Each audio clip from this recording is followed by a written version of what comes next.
Was that? Oh yeah, fire away. May have power. All right.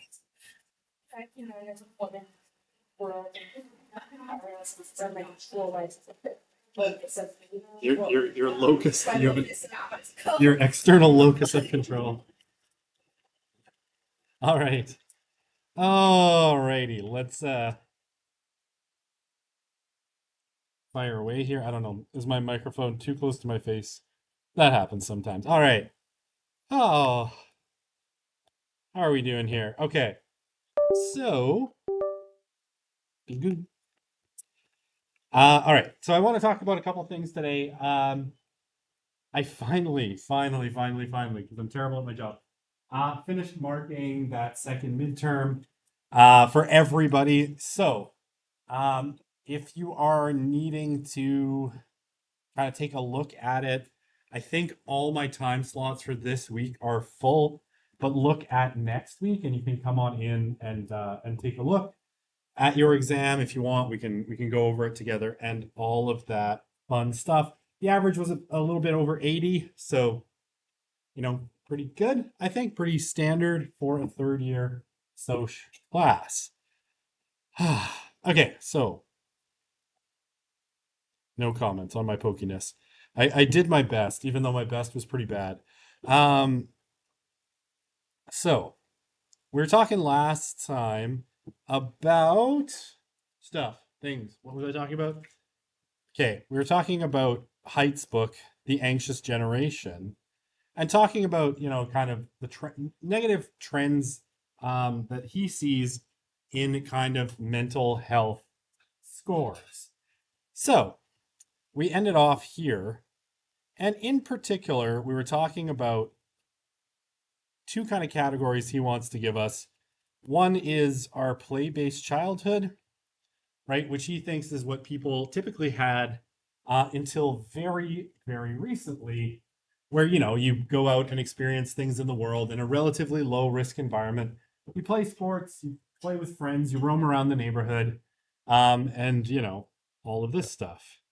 Versus the phone based, or I think we could, fairly call it a screen based childhood, which is a relatively new invention, which he kind of suggested. We were talking about this last time. Um, really blocks experiences, you know, has its certain experiences that are available, but blocks a lot of experiences by keeping you anchored to the screen and turns young people into sort of brand managers, especially on social media. And this is especially true for girls, right? More so than for boys.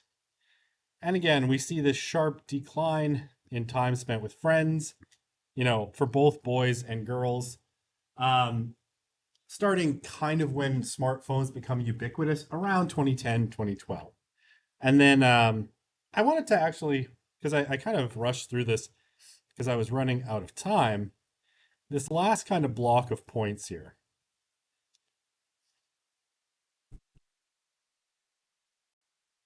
I was turned down. There we go. Now I can hear my echo. Oh, that's better. I don't feel like I have to shout so hard. Okay. There we go. So, what do I think is important here? Well, so we talked about the parents being more distracted, right? And this is something that Turkle talks about in her book, Reclaiming Conversations. Well, number one complaint that children have about their parents is that their parents are on their phones too much. But I think these two are kind of interesting as well. That there's less synchronous time with friends, right? So things like, things that you would actually do together, listening to music, watching movies, singing to the same songs, things that people would have done kind of, in groups. You'd have someone over your house to listen to music, or, you would dance, go dancing, these sorts of things. And less experience of common rituals, right? When everybody's segmented in their homes. And I've talked about this numerous times through the course, right? We've got our Netflix effect, where everybody, has so much entertainment at home that they don't leave. You get less common rituals and, in a sense, less common culture. And if you remember, right, when we were talking about Gen X, right, our Gen Xers, way back at the beginning of the course, one of the things that we sort of mentioned, or I mentioned, you didn't mention anything, I'm dealing with toxic stuff. So the thing that I mentioned about Gen X is that they were kind of that last analog generation, and that last generation to grow up really with common cultural standards, right? And common culture. Now, this was driven in large part by, you know, limits, right? It was limited. You had, 3 to 4 channels on your TV. So at night, you really only had 3 or 4 things that you could watch. But there was more kind of a more general experience of common cultural things, right? Things that everybody experienced, right? Shows that everybody tuned into. Things like, I don't know, like, again, this is going way back in TV history. You probably won't know it, but shows like MASH, right? Where everybody, essentially, like almost everybody was watching MASH. I think the series finale of MASH remains the most watched television event in history, right? Even though that was like 1980 something. Much more kind of common culture and common rituals. So people had more kind of in common. And there was this, in the past, there was these, sorry, I'm trying to talk too fast. There were these things like, everybody would watch something over the weekend and come back on Monday morning. It was what they call water cooler discussions, right? It could be about the coffee pot or whatever, but you would all talk about those common cultural things that you'd experience, right? Sunday night football, or the hockey game on Saturday, whatever it happened to be. And increasingly, these are rare. There are less and less kind of cultural touchstones that are shared broadly by everyone, where everybody experiences them together, right? Even something like, I'm gonna erase here. What was it? The thing that just happened in hockey with Canada versus US, like the Four Nations face off or whatever it was called, right? Four Nations. Lots of people experienced it, but most people experienced it apart, right? In their own homes, versus like, going to a sports bar or getting together and all watching it together, right? So we get less of these common rituals, less common identity, less generational cohesion, right? We're much more fractured than we used to be. And like any kind of common, cultural rituals, things like religion are on the decline as well, right? So we're experiencing fewer things in real time as we all retreat to screens, but it's much more pronounced in heights view in children. Okay, so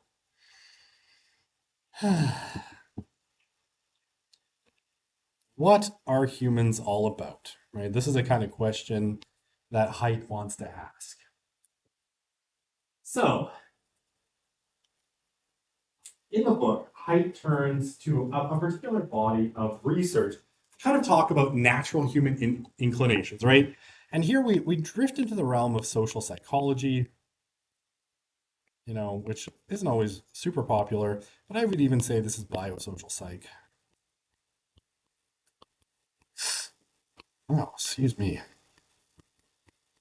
Okay, so he draws on research from Boyd and Richardson, who study gene culture coevolution, right? So basically, how human genetics have co-evolved with human culture. And basically, they identify 2 essential strategies that are really important for human culture that have evolved, right, to become part of human cultures broadly.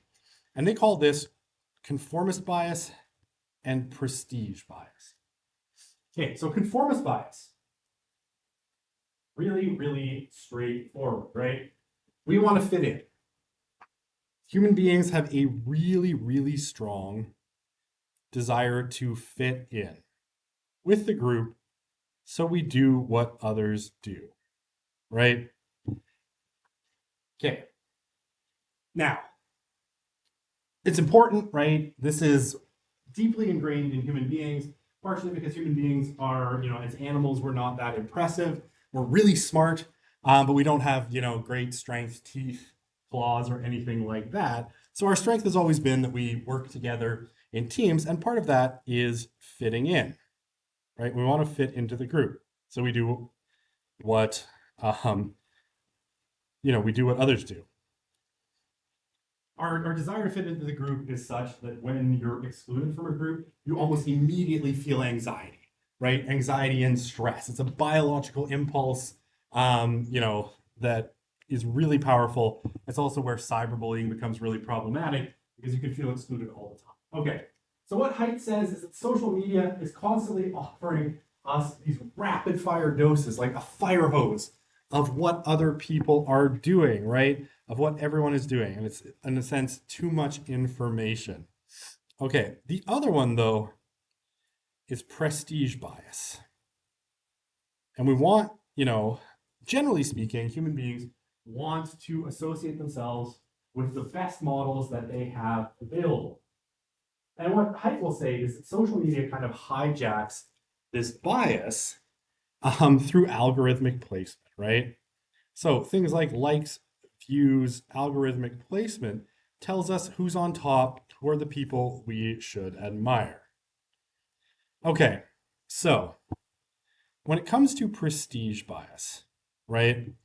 One of the things that that Haidt wants to suggest is that essentially the people who have designed a lot of the technologies that we use every day have figured out essentially how to hack this, right? We use hack obviously as a. I'm disappointed with myself for dropping my pen. It's my best friend and I shouldn't hurt it so. Um, right. So talks about it as having been hacked by the tech industry.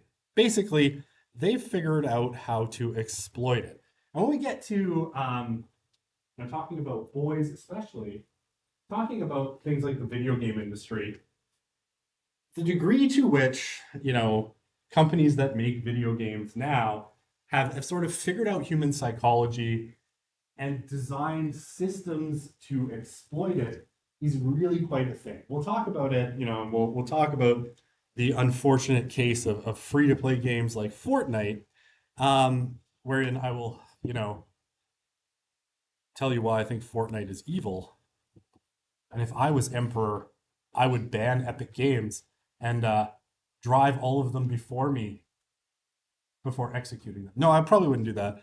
But I do think what they've done with games like Fortnite is quite evil in lots of ways. Okay, so what Haidt takes this quote from Sean Parker, one of the early leaders at Facebook. Said, and what did he say? The goal of Facebook and Instagram was to create social validation loop. Okay, basically exploit vulnerabilities in human psychology.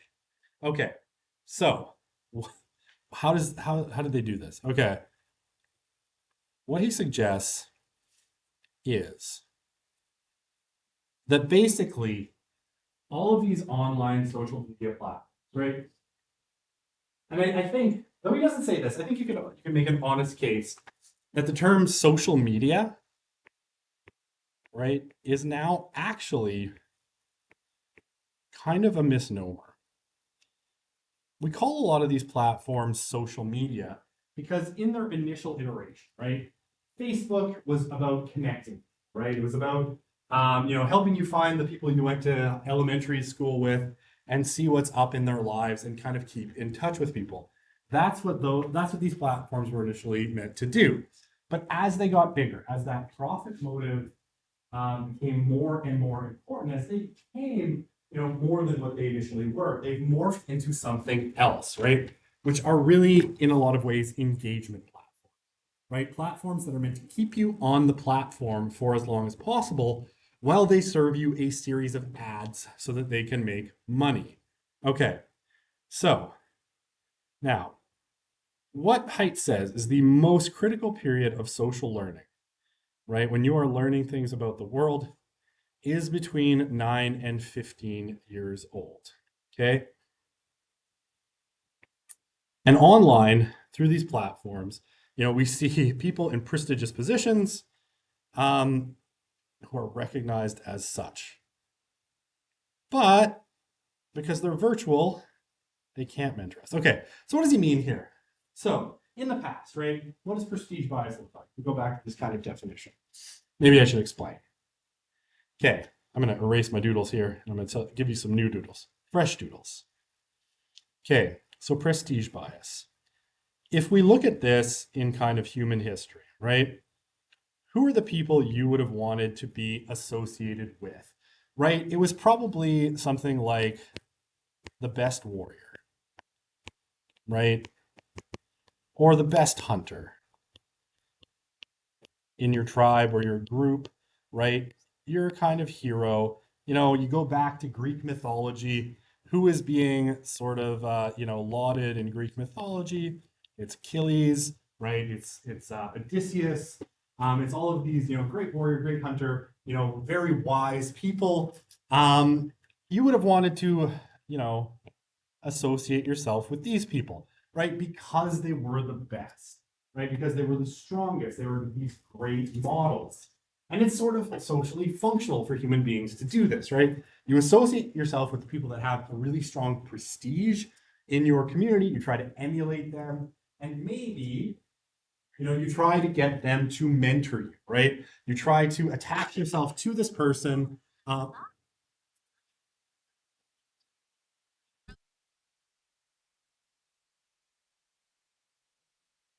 Oh, my kid who's sick is listening to Lamplighter Stories on Spotify.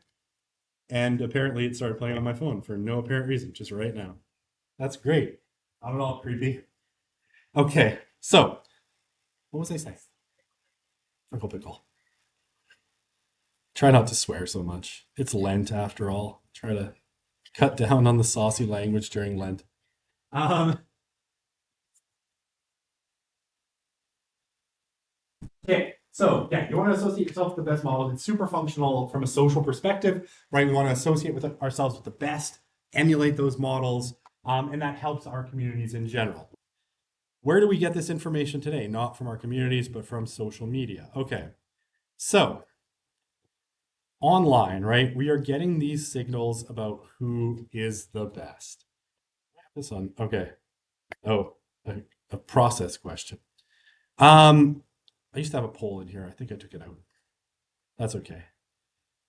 So online, we see people in these prestige positions and they're placed there. And how do we know that they're the best? Well, we know it ultimately by the fact that they're getting the most placement, the most hits, the most likes, the most views, the most kind of, that's what's honored on social media. But, let's say that you are seeing someone like, oh, the infamous Mr. Beast, right? For what it's worth. I don't know if he's still as cool as he was 2 years ago. My son really liked him 2 years ago and never mentions him anymore. But this particular character, or any shifting number of internet personalities, right? They will get these kinds of placements as like number one, YouTuber or whatever it happens to be. And so someone like my 12-year-old knows that this person is awesome and wants to emulate them. The problem is, this particular person is not available to my son, right? At all. And this might be a broader problem with celebrity culture, right? We often like laud celebrities, right? Everybody was lauding Taylor Swift for a while. I don't know if that's over. Or different kind of pop media figures. We tell our young people through a bunch of signals that they're super important, but they're not there. So they can't actually, be part of your life. They can't mentor you. You can't build a relationship with Mr. Beast or any internet personality. You can imitate them, right? And I will tell you, my 12-year-old really, really wants to be a YouTuber. I hope that passes. Uh, what's that? Yeah, it's just like that's his. He's like, when can I start my YouTube channel? And I'm like, half past never. I'm like, you have other things to do, like being a kid and going outside. You're not allowed to start a YouTube channel. He tried. This was what got his laptop banned. He went and signed up and created his own YouTube channel, and we found out, and that got his laptop taken away. It's now in my office, and it's now my laptop.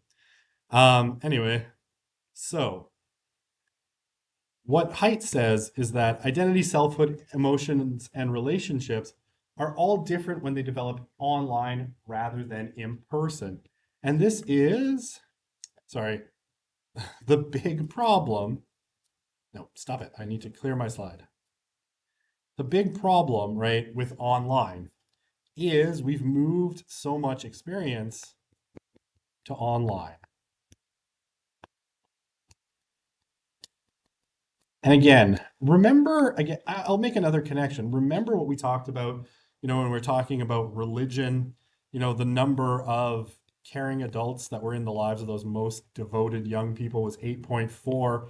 And when we looked at loneliness, right, it was at 5 plus, trusted adults that we saw, big mental health improvement.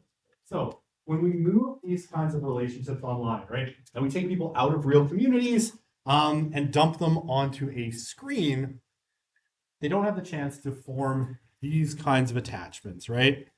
So we can imagine all sorts of things like worse life outcomes, more loneliness, more stress, and more anxiety are online. They're, whoever happens to be the flavor of the month on YouTube or some other platform, right?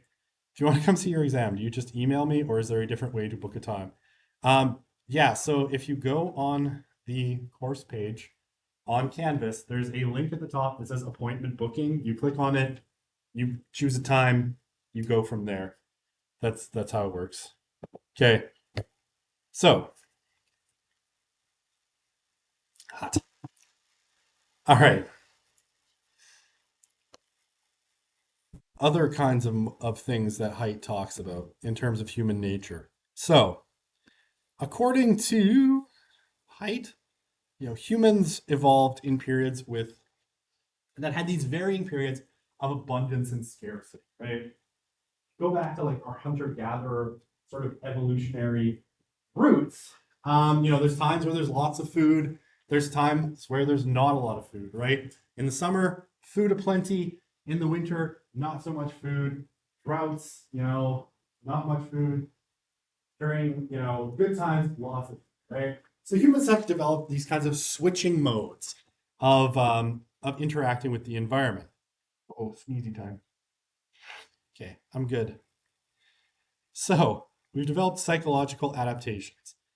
So he calls one of them the behavioral activation system, not his term, but he calls it discover mode. Basically, when there is lots of opportunity, right, when things are good, you turn on to detect opportunity. You switch into discover mode. Behavioral inhibition mode, or what he calls defend mode, turns on when you sense threats. So, what he says, human beings have both these modes. Some people are more stuck in one mode than the other. But basically, discover mode allows you to be open to the world, to discover new things, to explore, to learn enriching things.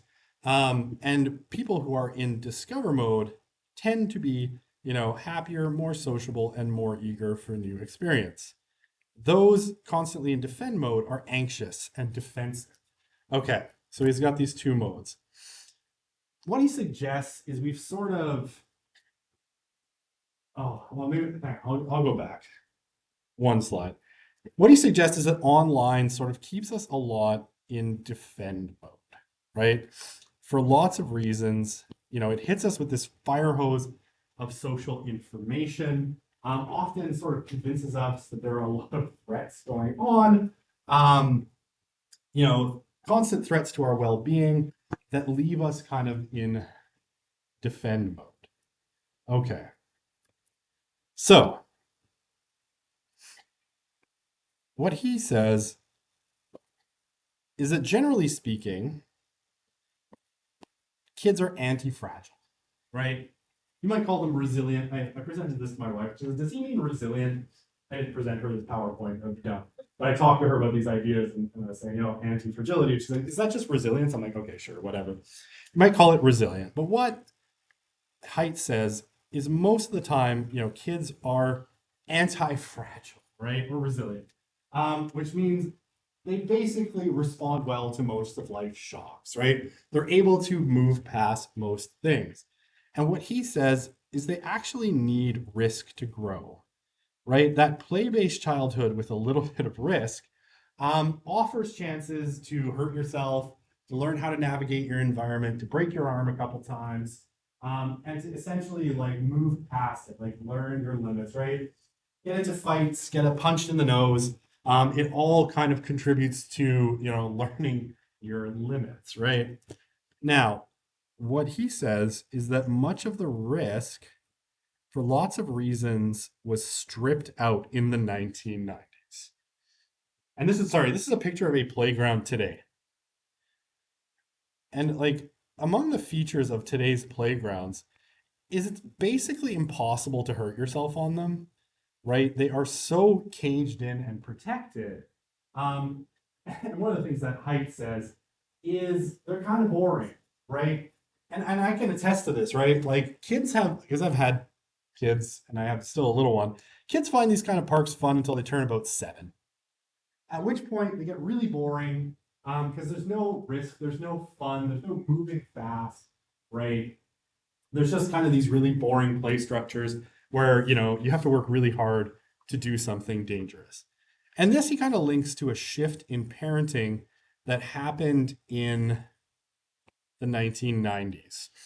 And for whatever reason, there was a bunch of moral panics and scares in the 1990s about kind of the world being a really dangerous place. But also, parenting style shifted to this mode called concerted cultivation. Now, concerted cultivation, I think I've talked about it before in this class. I can't remember because I talked about it in a bunch of different classes, but I think a mode of parenting that basically, you find what your kid is good at. So you find what they love and you sort of cultivate it, right? And it's very structured. You structure your young person's time, right? You sign them up for a ton of activities. You don't leave them with a lot of spare time. Now, the opposite of that is natural growth, right? Natural growth, where you let kids kind of go off and do their own thing and experience the world and, get into scrapes and all of this fun stuff. Now, what Haidt says, and this is kind of indisputable, is somewhere in the 1990s, we get a shift from an overwhelming kind of parenting style that's natural growth, right? This is like Gen X grew up with natural growth. And then when we get the millennials, their parents shifted to more of a concerted cultivation. Now, it starts with your middle and upper classes, right? But it's gradually worked its way down the class ladder to just about everyone, right? So it used to be that there was this really clear distinction between natural growth, which was kind of a working class and poor kind of way of parenting, versus concerted cultivation, which was a more middle and upper class. But as time has gone on and, the dominant parenting and psychological and counseling philosophies have all pushed kind of concerted cultivation, and the culture has kind of shifted in this direction. More and more parents are doing this concerted cultivation, right? Where they really manage their kids' time. And this has meant, less unstructured time. And that's really, I think, the big takeaway from concerted cultivation is less unstructured time. I don't know. I should probably have. You cannot read that at all. I'm sorry. I don't know what color would work here. Maybe if I write. Ah, shut up, buddy. Okay. I said something nasty in Russian, but that doesn't count. It wasn't even that bad. Okay, less unstructured. That doesn't show up on here. Who cares? Okay, you heard me say it like 3 times. Okay. So basically what he suggests is prior to the 1990s, it was really normal to do things like let your kids roam around the neighborhood with their friends, right? And just kind of explore, and you would, send them off, and it was like, come home before it gets dark, right? And that was the really, really normal way that you sort of dealt with kids. It's become a much more sheltered thing. Okay. And much more phone based. Okay. So what he will say is that our phone based childhood, right, does little to build anti fragility, right? You don't get hurt. There's not a whole lot of risk in online spaces. So, for example, right, the Fortnite, the game I hate more than anything. There's no actual risk. There's not a chance of getting hurt. There's very little social risk for the most part. And you learn very little, right? You don't learn a whole lot from your failures, right? You fail a lot in Fortnite, but you don't learn a lot. Synchronous play has a bit more risk. You can get hurt, right? You can get hurt. You can get into fights. You can get into situations where you're not getting along with friends, but you learn things from this kind of synchronous play. You learn how to navigate social situations. You learn how to stay safe and not get hurt. Hopefully you learn what's smart to do and what's not smart to do, right? We have this term, that we sometimes use, street smart, right? You probably heard that term. Wow, I can see that so clearly on my screen. You can't see it at all there. Okay, I wrote street smart there. I'm not gonna write it again. You get street smart from being on the street, right? And learning things out in the real world. That's why it's called street smarts. You learn how to address potential risks. Bless you.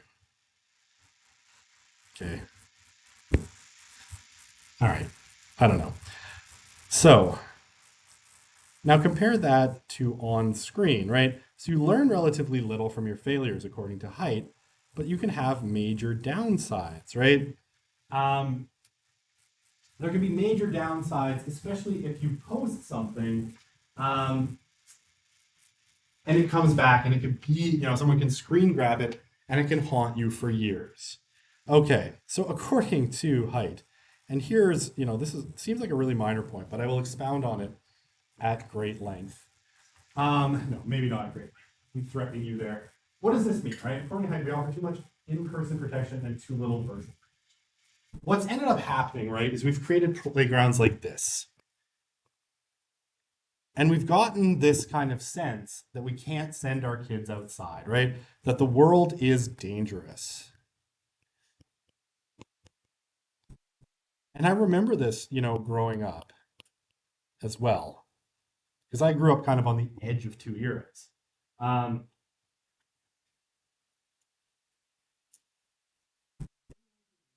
Right, there was this big kind of fear, kidnapping. That was the really big fear that parents had, that their kids would be kidnapped off the street. And there was a couple of really prominent cases where this did happen, but kidnapping off the street is not super common.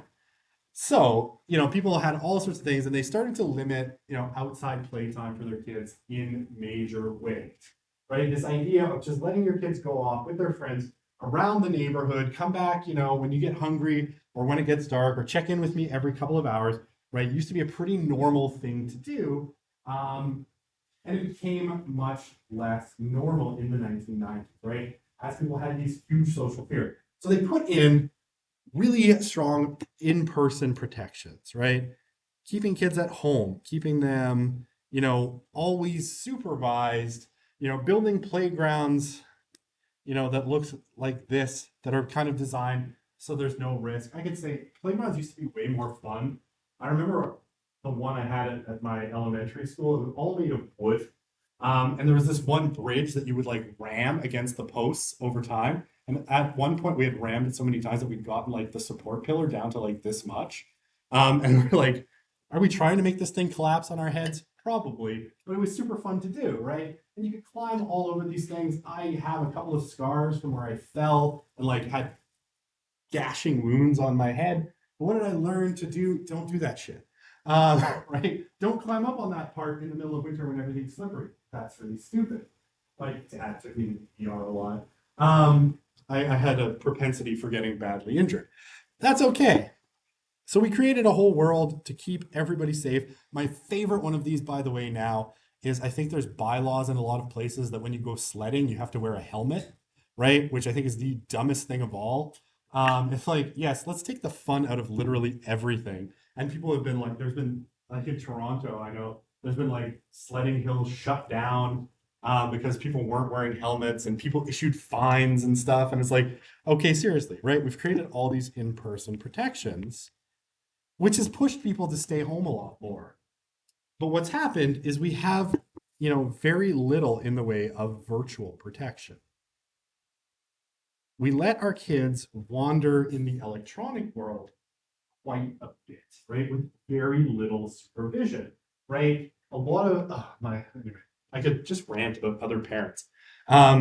It drives me a little bit crazy because it's really hard to establish rules that you think are good for your kid based on solid social science research when the rejoinder from your kid is, well, all my friends have brand new iPhones. And you're like, shut up. You got this old iPhone 6. It's good enough. He actually does have an iPhone 6. I'm like, it's almost 10 iPhones out of date, which sounds perfect to me. Just lucky he didn't get my old BlackBerry. I still have it. Will it still take a charge? I don't know. We let people, we let kids do stuff like play Fortnite with strangers, right? Where they could take a lot of virtual abuse. The number of times my son added complete strangers to his friend list on Fortnite, absolutely astounding, right? And he's chatting with these people, and you listen to it, and you're like, is that person an adult? That sounds like an adult playing Fortnite with a bunch of kids. It's really weird, right? I do not tolerate this, but other parents certainly do. We put in very little in the way of online protection, right? Or when our kids are online, we often assume that they're safe, and a lot of the activity is unsupervised, much to their detriment, according to Haidt. Okay. I've ruined everything here. Sorry, I spoke about all of this too soon. Yes, the idea of safety has undergone a type of concept creep, right? We used to fear kidnappers and other abstract threats, which really weren't threats. When you look at the statistics, right, most kidnappings are done by someone your child knows, usually a parent. Usually because parents are splitting up. So we've had lots of protections to kids' lives. Now, lots of non-threatening things are seen as dangerous by young people, right? So, according to Pew Research, American parents say on average, kids should be 10 before being allowed to play alone in the front yard. So, playing in front of your house. You should be 10 years old. And there have been significant instances, both in Canada and the US, of social services being called on parents who let their kids play outside in the front yard. Like your kid is wandering around the neighborhood, like on your block, and people are like, "There's an unsupervised child, out alone on the street." And then the police show up, and there's questions asked, and it's like, I can literally see them out my front window. They're fine. Okay, so again, according to American parents, you should be 12 before you can be left at home alone for 1 hour. And 14 before you can go alone to a public park. Now, I tend to think like this is definitely not me. I've left, I don't know, maybe I'm a terrible parent. When my 12-year-old has been sick this year, I'm like, okay, stay home. I'll check in on you a couple times during the day. Keep your phone handy. I'll order you some chicken nuggets at lunch and you'll be fine. And nothing bad has ever happened. And I feel pretty safe in this. I wouldn't leave him alone for a weekend, but for a day when I'm at work, it's all fine. The idea of not letting your 14-year-old go to a public park is crazy. But this has become the norm for American parents. Maybe America is just a very much more violent place, but we've run into this with my kids' friends as well, right? Where it's like, oh, they're not allowed to go that far from the house. Your kid's allowed to go that far? I'm like, I don't know, as long as he doesn't die, I guess it's fine. Like nothing bad is gonna happen. So yeah, you can go to the co-op. I don't care. Okay. The audio on the live stream is making static noises. I cannot triage this in real time. Can I? I don't know when that comment popped up. Blah, blah, blah, blah, blah. I don't know. Sorry, come to class. That's all I can say. There's no static here in the room. We're fine. Okay. Oh, there's a lot here. Well, why don't I take a couple of points and then we'll call her quits. So, puberty. What Height says is puberty is a time of intense physical change for human children, especially in ye old brain. Right? So, he suggests that human teenagers, especially, need experience to help their brains develop useful patterns. You might notice when, and cast your minds back a few years, because you're all young enough probably to remember being an adolescent, and hopefully you remember how dumb you were. I remember, but I'm much older. And so it seems much more far away from me. It only gets worse. One of the things that, tends to happen when, you hit adolescence is you want to go fast, right? You want to go really fast. And you want to take dumb risks, right? You want to do dumb stuff. You want to do stuff that feels good, right? And what Haidt says is this is all actually really normal and really good. Because all of that, going fast, taking dumb risks, seeking out experiences, all of that stuff is really normal because it helps the brain develop, right? It's all about getting experiences, learning stuff, experiencing the world. This is why, by the way, it's a really, really bad idea to let teenage boys especially drive, because they really, really want to go fast. By the way, who knows this? Insurance companies. Because if you want to, double your insurance, just tell them I'm putting a teenage boy on my insurance plan. And they'll be like, great, that'll cost you twice the amount of money. Why? Because, biology is destiny in some ways. Teenage boys want to go fast. It's not that teenage girls don't want to go fast. Just teenage boys want to go fast a lot more, and they're much more risk tolerant slash dumb. So, all these things though are useful, right? And they help us develop useful behavior patterns. Even things that you might think, potentially kind of suck, like asking someone out and getting rejected, right? These are the kinds of experiences that you ultimately benefit from because you learn how to handle, relationship disappointment, and you build resilience, anti-fragility, right? So that when, someone else comes along that is your, you fancy, you fancy them, right? You will not be afraid to go after that person and to ask them out, right? You could do something as radical as date them, right? Oh my gosh. Or, hook up with them. Who knows? Based on the research I've seen, probably more of the latter, but that's okay. And what he says is, and maybe we'll pick this up from here next time, is that this safetyism that we've created and smartphones block these experiences in a bunch of different ways. And we'll enumerate these next time. These are the 4 foundational harms he thinks are caused by technology. And we will go through these and talk about how, social media is the thing that really harms girls. And for boys, it's video games and porn. But we'll cover these next time, right? So we've got our 4 points: social deprivation, sleep deprivation, attention fragmentation, and stuff.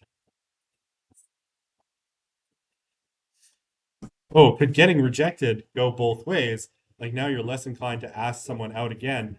I guess it depends on how harsh it is, but I think most people learn from, getting rejected and figure out, A, don't ask someone who's way out of your league. And B, how do you approach someone that you're interested in and build that relationship? Okay, off we go.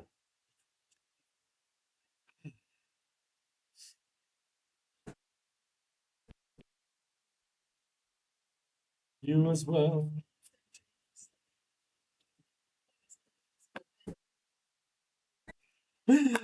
Uh,